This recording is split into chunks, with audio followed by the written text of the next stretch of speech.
Podcast. My name's Emlio. I am your host for this episode and all episodes so far. Who knows, one day I think I'd like to reach out, maybe do some guest episodes, but that's besides the point, because here I have all of you today. If you're listening on iTunes or Stitcher, thank you again. Please do me a favor, go ahead and give a rating, subscribe, start telling your friends. This only gets bigger and better with the help of you, those of you who have seem to become fans of this. I want to keep doing what's interesting and what's bigger and better, and that can happen with more people I have following this. So I know some of you are going to see the title of this and maybe just listen into this for the sake of the title. So to honor that, I do want to talk a bit, at least for the first 20 minutes of this 40-minute podcast, about what the title says. Liberal, conservative, Republican, Democrat. Are we missing kind of the overall point? And this is one of those topics that can be beaten to death. It's really easy to want to say, well, I have transcended these things that exist. But I think that's a bit, I don't know, disingenuous in the sense that whether or not you participate in these systems, they continue.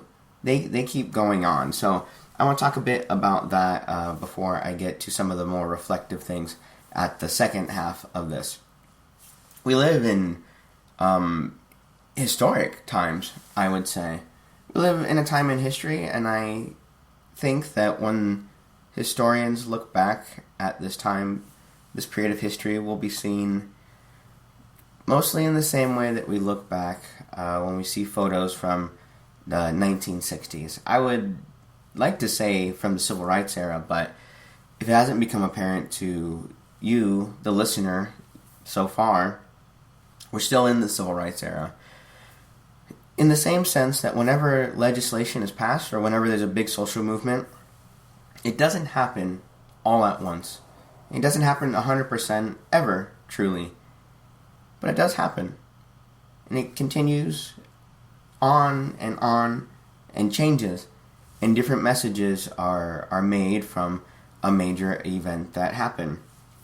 For example, who could have predicted that World War II, which was a major event in modern history, that it would have spawned numerous video games about Nazis being zombies, and then you must kill those zombies, a la Wolfenstein. Now, to understand, in a way, we're taking this concept of people who are real. The Nazi Party was real. Hitler was real. Those things, the Holocaust was real. But we have a video game being played for entertainment on this. And when you consider what a video game is, just a story that people are telling, really the concept behind Wolfenstein is that it is man versus evil. Man versus evil. And I think that boils things down almost to a level where we're talking about characters. We're not talking about real people or real ideas. And those are the things that I think we're missing the point of right now. I know I mentioned that I was going to kind of pull back from criticizing Donald Trump and everything, not because there aren't many valid criticisms, but truly those criticisms are lost a bit in kind of the day-to-day 10-hour news cycle. The 10-hour news cycle, there would be a story that is major, breaking for 10 hours, and then it's replaced with something else. And some of these things are worth paying attention to. And some of these things are worth publicly condemning. But some of the other things, they seem to me to be a a bit out of my realm. They seem to be a bit more comments on character and things. And the reason I mention the character is what I want to get into, which is the idea of what is humanity. I've been meaning for a while to have an entire podcast on what I mean when I say humanity and what the name of this really means. It's not really the concept that all humans are sacred and special and you should treat everyone super well, because as humans, we have not decided that that is true. We have not. It's a really glorified way of that people would like to paint humanity. Even the word humanity probably gives humans more credit than is deserving, in the sense that to say someone is humane is to mean that they treat other people or maybe other living things with respect and dignity. But if you look at really the legacy of humanity itself, that's not really what we've done. So, what I'm here to do today for at least the first part of this is to hopefully lend a word of caution to everyone.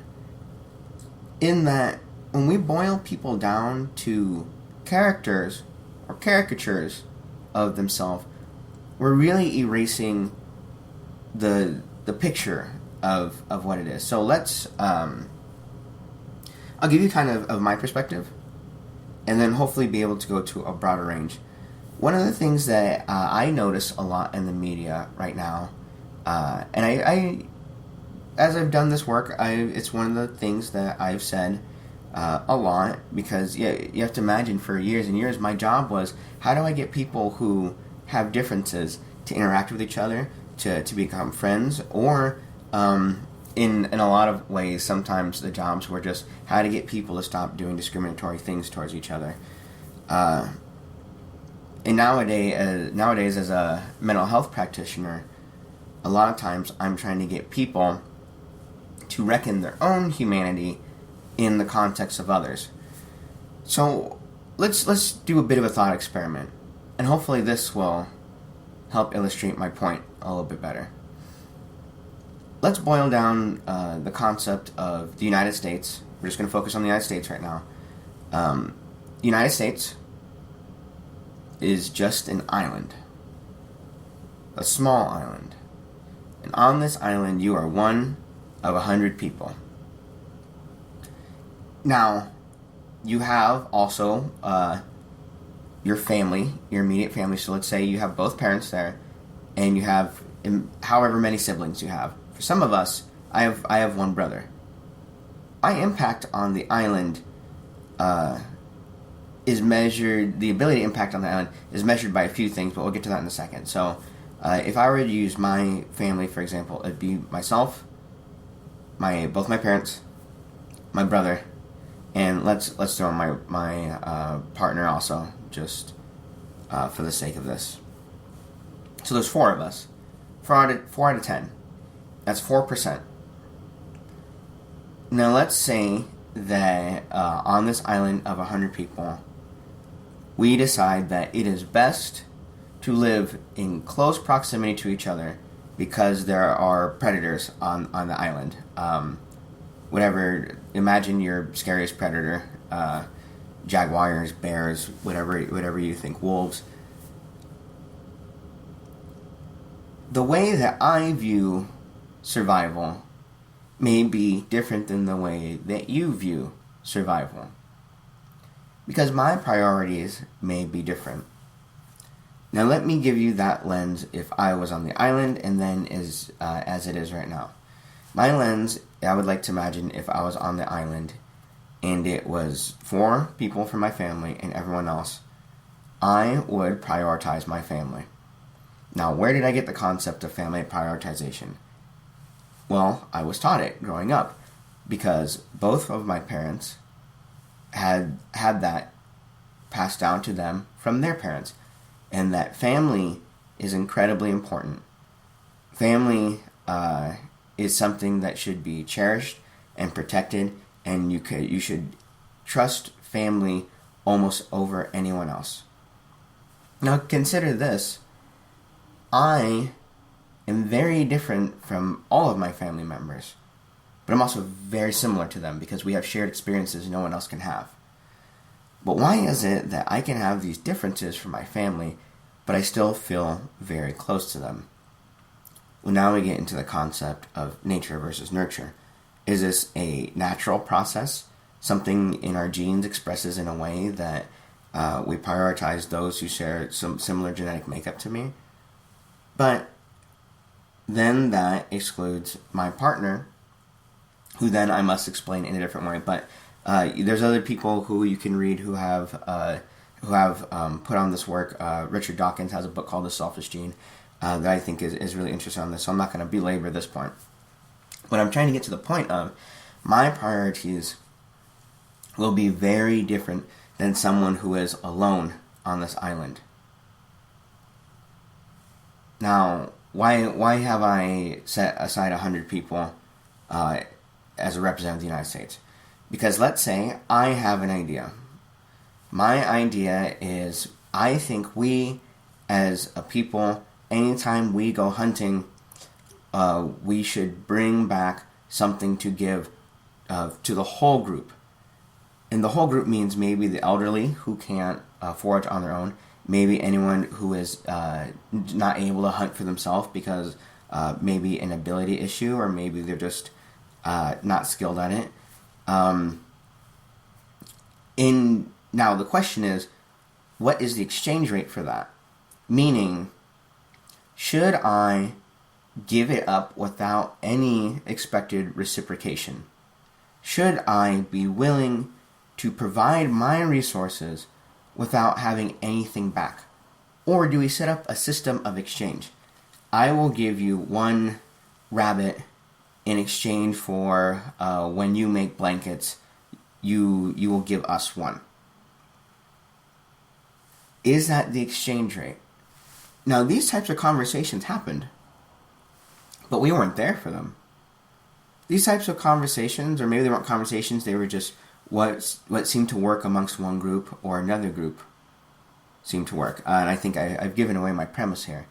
So the concept that we, as Americans, are all the same group is a bit of a stretch at this moment in time. There have been times of where the concept of America has bound a certain number of people together. Not everyone, but a certain number of people together of where that is an identity. I am an American. I belong to the America group.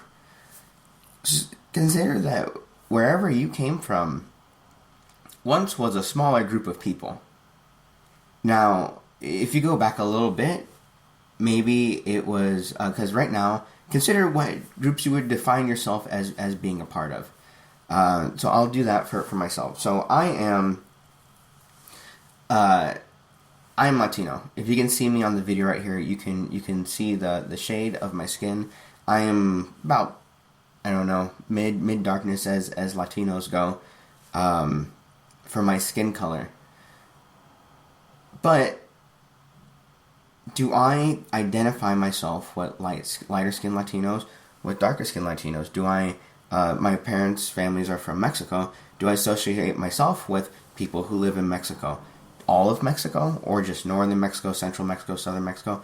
If I identify with Mexico, do I identify with the other Latin American countries that are around who also may identify as Latino?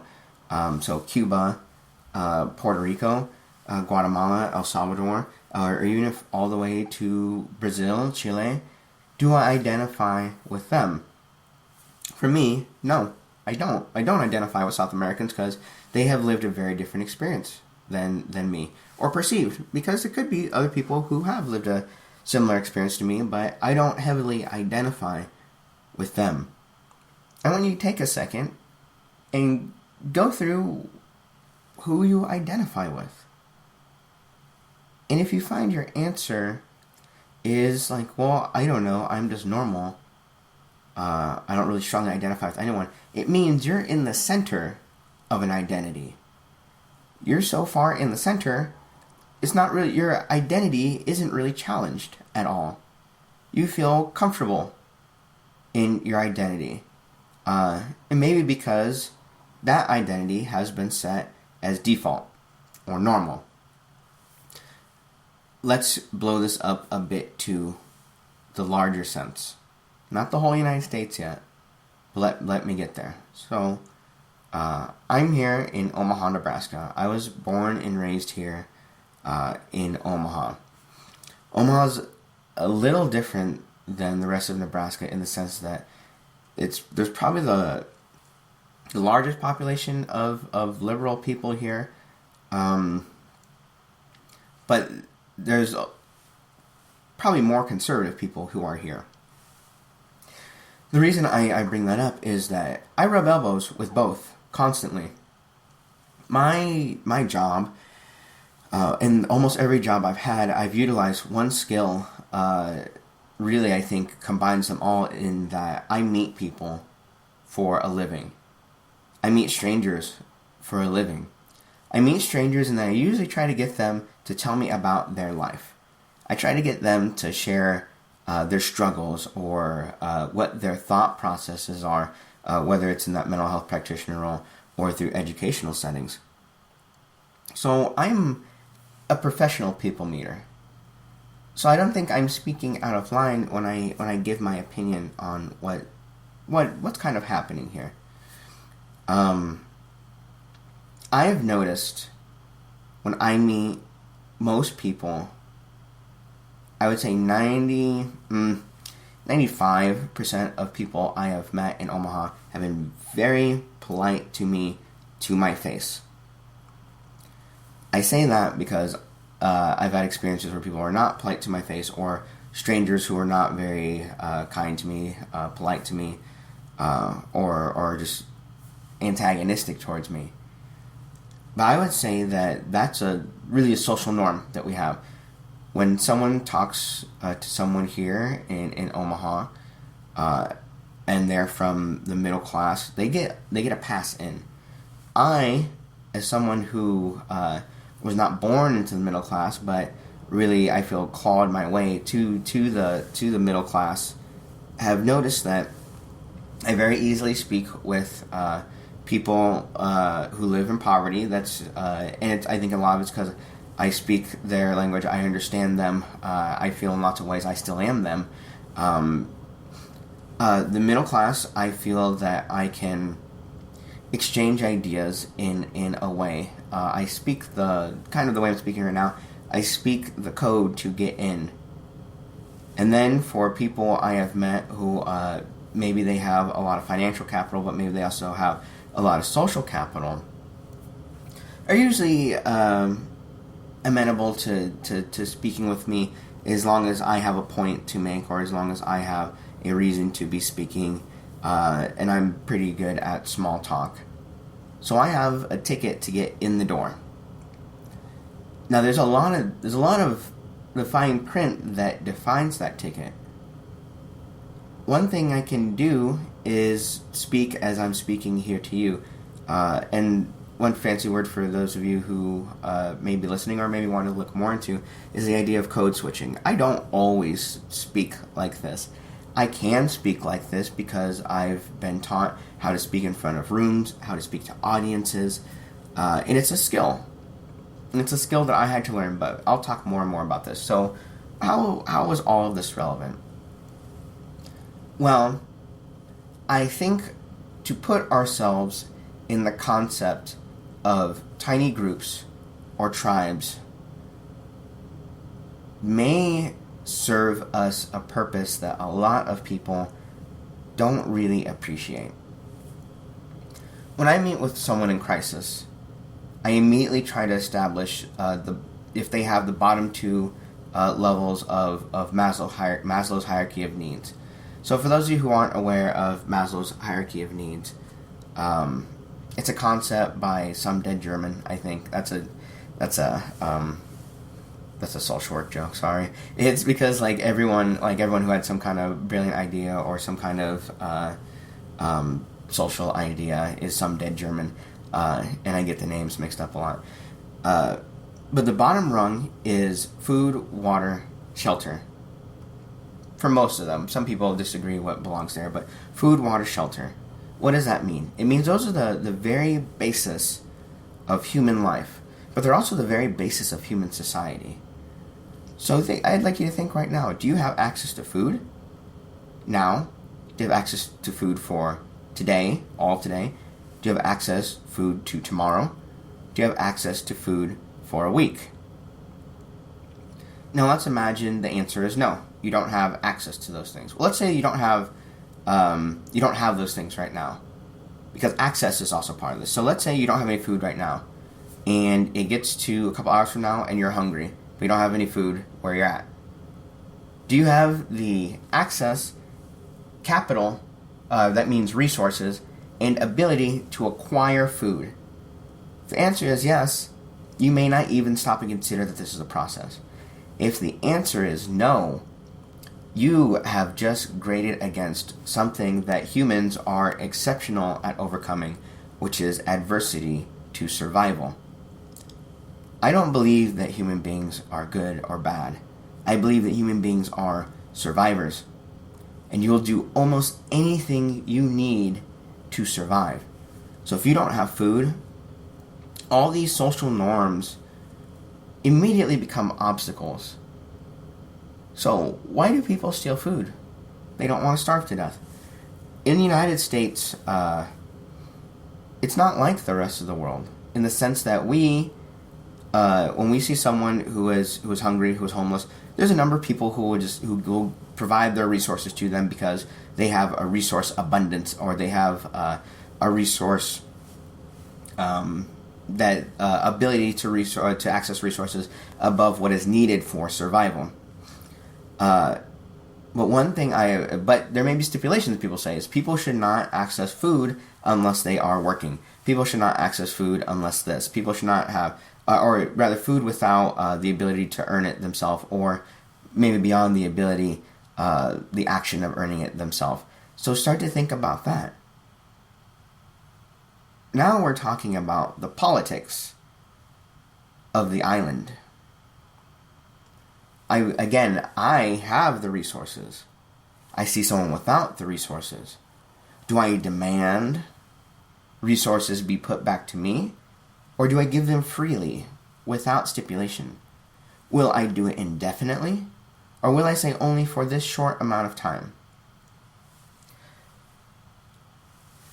So beyond this, food, water, shelter, there lies something a little more ambiguous, a little harder to grasp because it is not tangible.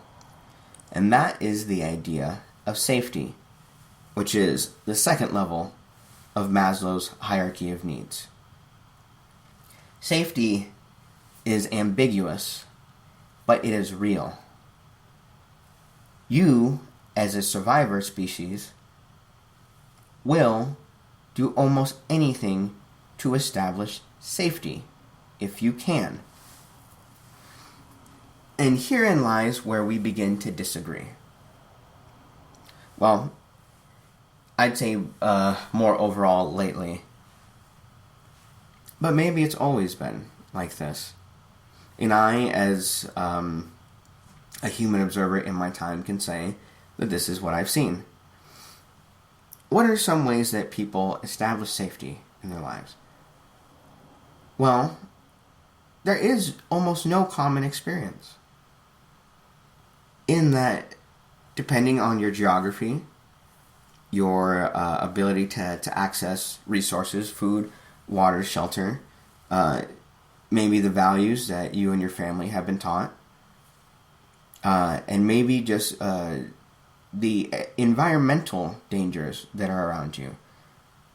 And I really want to focus on that last one, the environmental dangers. So let me give you an example from my personal life of some environmental factors that I have had to consider in my life, and the survival mechanisms that I have developed to overcome them. So here in Omaha, Nebraska, if you're from here, you know that our weather it gets really hot, it gets really cold, and sometimes it's hours within each of those. And that's because we live on the plains. There's not a lot of things to block the winds. And so if a hot wind comes in, it's hot that day. If a cold wind comes in, it's cold that day. If both of them come in, that's where tornadoes come from. So how I grew up feeling this, knowing this. Before I could acquire my own resources, my parents dressed me in climate-appropriate clothing. If it was really cold, they'd put a jacket on me, and we'd stay inside more. If it was really hot, I could wear shorts, and maybe I'd be outside more. These were skills that were taught to me through the availability of resources and other social teachers. I really wanted you to focus on that for a second. There, you have learned from social teachers, people who have kind of shown you the ropes throughout life. Depending on your life, it depends who those were for you. Anyway, so that one is man versus environment. No, and I've learned those. I've overcome them. So much so I don't really think about them anymore because I have enough resources to stay warm when it's cold, to stay cool when it's hot out. So not bad. Let's talk about some other things that were around. I'll tell you a story and talk about how it impacted my life, and you may not realize that these types of things happen every day. So when I was in 5th grade, me and 3 other boys were chosen to go and like beat the erasers, right? The chalkboard erasers outside. Say, okay, you 4 5th graders go out and beat those erasers. It may have been earlier than 5th grade. It might have been 4th grade, or maybe 3rd grade. So somewhere around that age. Sorry, I want the information to be accurate, but for the sake of the story, it's not really that important. So we're out there, and two of these boys I know pretty well. They're good friends. They're those kind of kids that they live by each other. They do everything together. One of them is white, and one of them is black. And I find it interesting that never really was a major subject. And you'll understand why, kind of given more on the context of where I was. I was in a school that really technically was in a suburb just because the location of where my parents' house were. So it was majority white, vast majority white. I was probably the only Hispanic student in there for most of my experience at this place, at this school. And I think there were 2 students who identified as black there. And then there's this other student who I kind of knew. I didn't really know him that much. He just was around. I never had really any meaningful interactions with him before. So we go to the to do the erasers. And for some reason, this other boy, not part of the friends, this other boy turns to me at some point and starts just saying racist things to me, seemingly out of the blue. He starts calling me a beaner, and I think, and I didn't really know how to react to this. So at one point, he turns to me and he gets close and he calls me a spick, and I grew up with an older brother, so my life I was used to antagonism. I was used to conflict, and so when he did that, I punched him right in the stomach. And then I said a line, and I think in my head I wanted to be cool, but I feel like it's pretty cheesy. But I said through gritted teeth, "Don't make fun of my heritage." And the 3 of us left him, and he was on a knee, and he looked up, and I think he called me a spick again or something. And I remember even at that age, I didn't think much about it. It kind of was put in this box in my head and shoved to the back because I didn't really know how to process that interaction of what have happened. I look back now, almost 20 years from then, and I'm filled with questions. Why did that student say those things to me? Where did those words he said come from? He was a child, so he couldn't have invented them on his own. Why me? Why was this person he never interacted his target? And I think all those are my desperate attempt to analyze the situation, to avoid a situation like that happening in the future. I remember something that really did to me. It really set in the idea of there will be people out there who will try to intimidate you, who will try to hurt you because of the color of your skin. They will not know anything about you, but they will do that. So that, to me, is safety. That, to me, is safety. Do you have that safety protocol in your social interactions? Or have you not had to think about it? Now, if you haven't, or if it looks different than mine, then we diverge from our experience as a human. You can try to imagine what it's like to be in there, but you will never know unless you're actually in there. The same way that I have worked a job I had previously, a field I was in previously, worked with people, teenagers recovering from alcohol and drug addiction. I got to see that firsthand. But I can't really imagine what that's like. I know it's a compulsion. I know that there's something inside of people that drives them to do behavior that they understand as harmful to themselves. But it's compulsion. Now I can say, okay, I've felt compulsion before. I can understand from really maybe the mental health standpoint what a compulsion is. But I don't know what it's like to live that every day. So people who are recovering addicts, they have that safety protocol. In order to be safe, I must do blank. In order to be safe, I must do blank. So I want you to go back and look at the safety protocols that you learned as a child. And I think that begins to explain that we may be the same creatures, but socially we have not had the same experiences. That's why for me, when I see people who identify as conservative arguing with people who identify as liberal, arguing with people who identify as libertarian, and all these things, we're speaking the same language, but we don't have the same experiences to bridge that language. And a lot of these are defined by who we see as our antagonists, who are the people who are trying to take resources from you.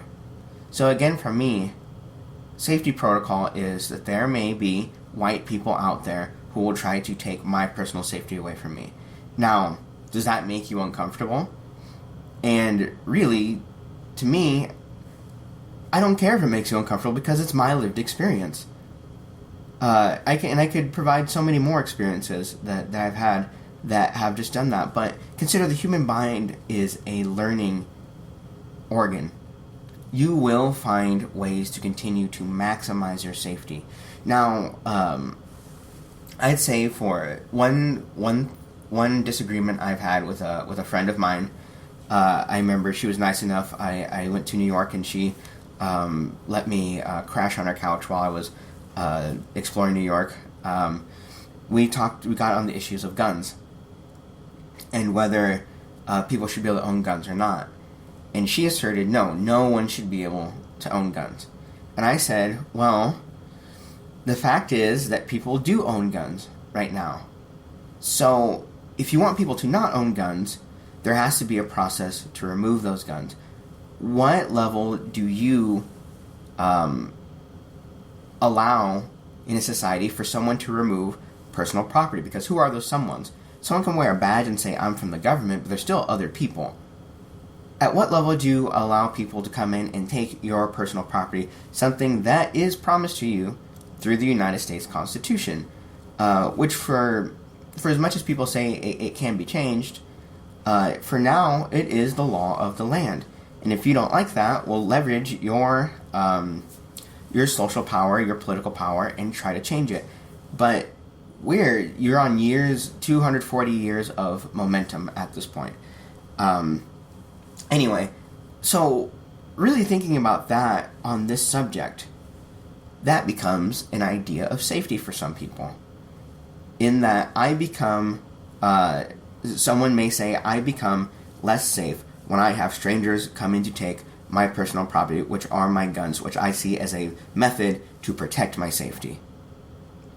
When you start thinking in terms like that and you say, why do people get so riled up about these issues? Consider that for some people it becomes an idea of my rights, who I am, my personal safety. Now, in a society, we must decide when it is okay to violate someone's idea and concept of safety for the idea and concept of safety for other people.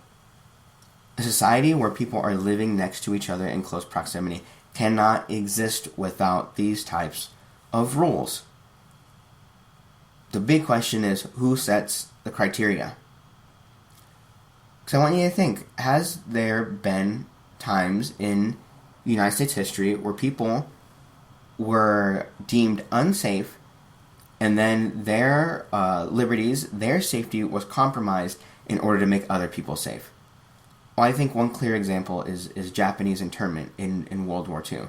Now, some people would look at that and say, yes, justified for the greater good and the safety of the majority of people. And some people would look and say, no, clear violation of the safety of the people that is affecting, and that is unacceptable. The idea of conservative and liberal a lot of times can sound very high-minded. And I would say for you, don't fall for that game. Don't fall for that game. At the end of the day, we're all just these animals who have managed to put together a complex society. And just because we've done it like this doesn't mean it's the best way that it could have been done or can be done in the future. There are lots of things that we do that if you were to be the planner of all society, you would leave out for sure. There's plenty of things that you personally would say like that is not an important part of society. But we all have those. I'll leave you with this thought. Let's go back to the island.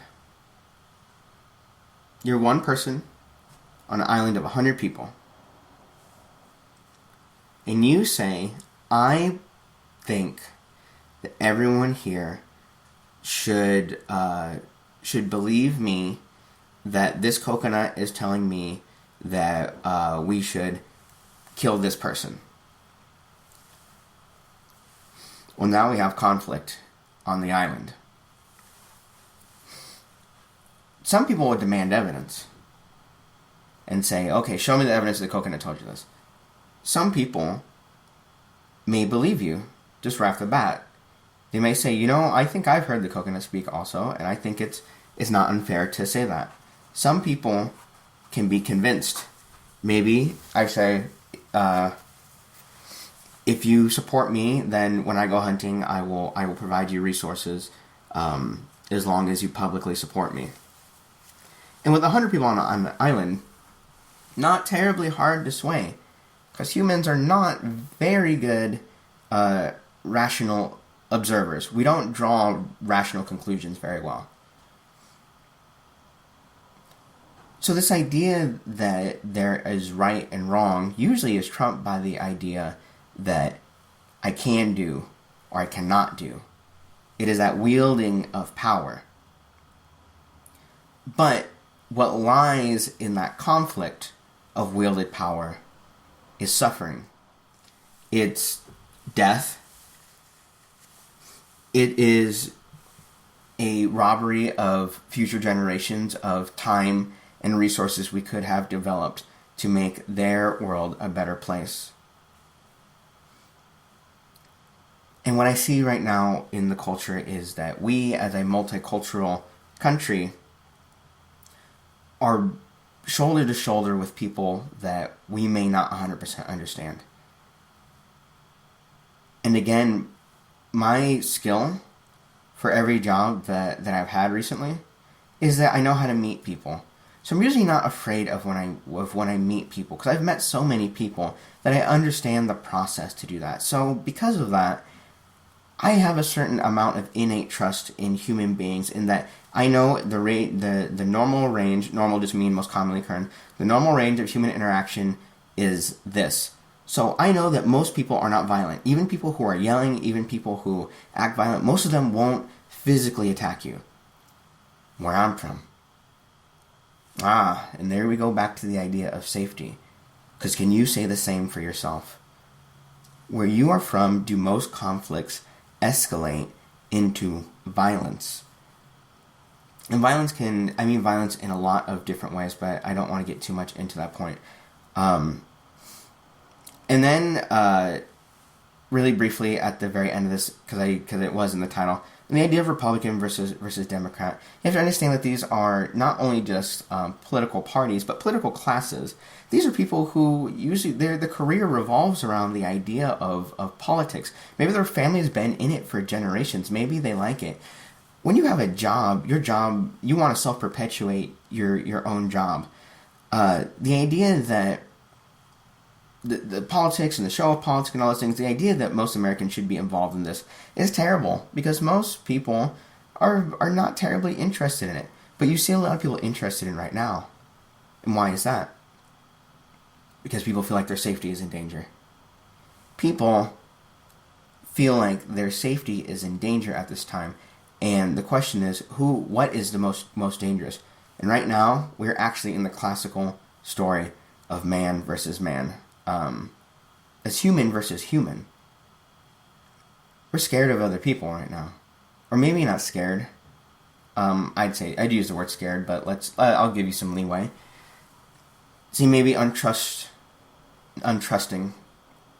Or maybe upset with. Or maybe just in opposition to. But when I live on this island, if I decide that I'm going to attack people who oppose me politically by killing them, all of a sudden I have taken out a valuable resource to the island. And I will say, having met thousands of people in my life, there is something unique about every human being you will meet. Whether you find value in that uniqueness or not is up to personal interpretation. It's the same way that some people like to look at they would find a piece of art beautiful and say, oh, this is amazing, I would pay thousands of dollars to have it in my home. And someone else may come and see it and be like, oh, it just looks like dots and circles to me. Doesn't really matter. Each human being, I think, is similar. But we are shaped by our environments. We're shaped by our environments and by our genetics. And we can't seem to transcend our genetics that scream into our psyche that we must belong to a group. And in that group, we must establish our resources and our safety. In a way, we may consider ourselves high-minded. We may consider ourselves special. But if someone were to be watching us right now, what difference could they make than when we watch footage of chimpanzees going to war, of killing each other, of eating each other? We've just taken that one more level. And I will say there is a narrative out there right now that you must distrust and dislike your neighbor. And what I will say is that if we are to survive as a country, and if we are to survive as a culture, we must start meeting somewhere near the middle. The path to 100% dominance over another group is mutually assured destruction, because people will fight tooth and nail to survive. So now we come to the end of this podcast, and I pose to you one question that I ask that you consider yourself, that you ask it at your dinner table, that you ask your children, that you ask your friends about. And that is, what deserves to happen to the people who have the opposite viewpoints of you? So I'll use myself as an example. So what deserves to happen to people who are conservative? Because I like to imagine myself somewhere near the middle, but I do lean left, and I can admit that just as trying to be as objective and observer to myself as possible. What deserves to happen to people who are conservative? Well, they deserve to live their life. They deserve to raise their families.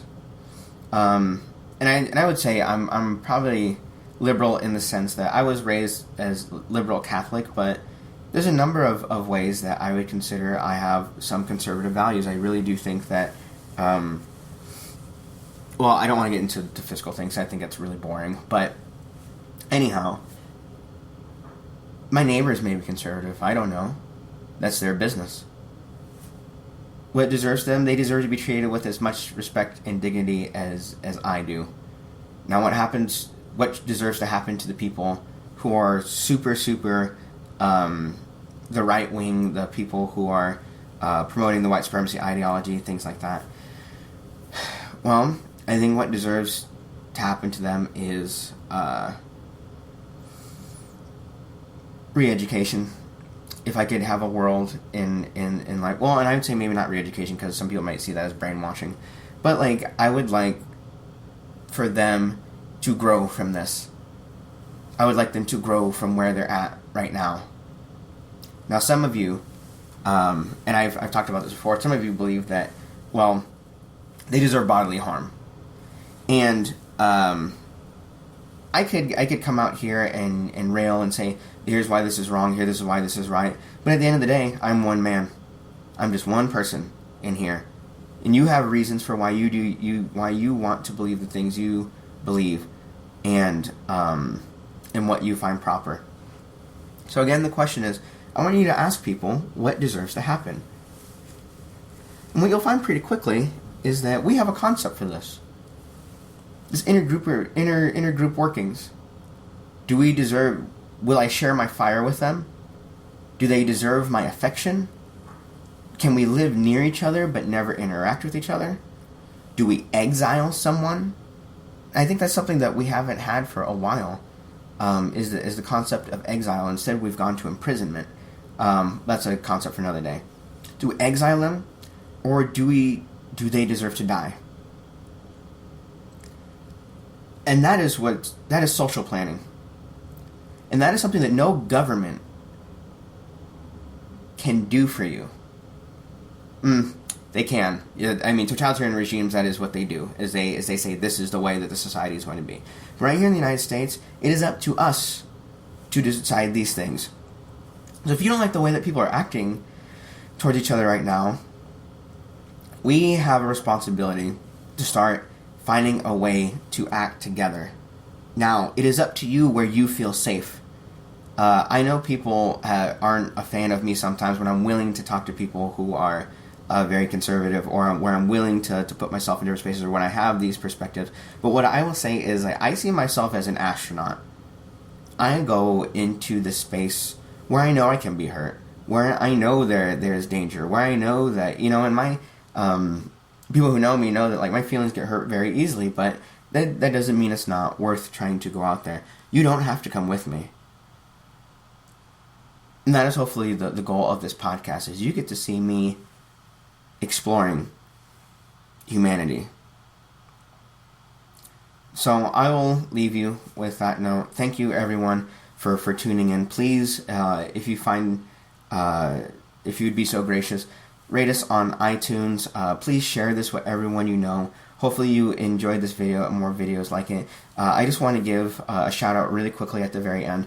My brother is starting a podcast right now. He is a local MMA photographer, and his work is really great. It is called the Art of Fighting. So if you look up either EDH photography or the art of combat, excuse me. If you look up the Art of Combat, or if you look at EDH photography, look at that pretty soon. You can look at his prints, see if you'd like any. I think they make like a great piece for an office as a talking point, or in someone's like den. And And so what he'll be doing is be interviewing MMA figures, coaches, things like that, really trying to get into the mentality of what that is. So just thought I'd throw that in for my brother Eric. What I ask from you is please go forward and make the world better than you have found it so far. I believe in you. Thanks, everyone. Have a great rest of your week.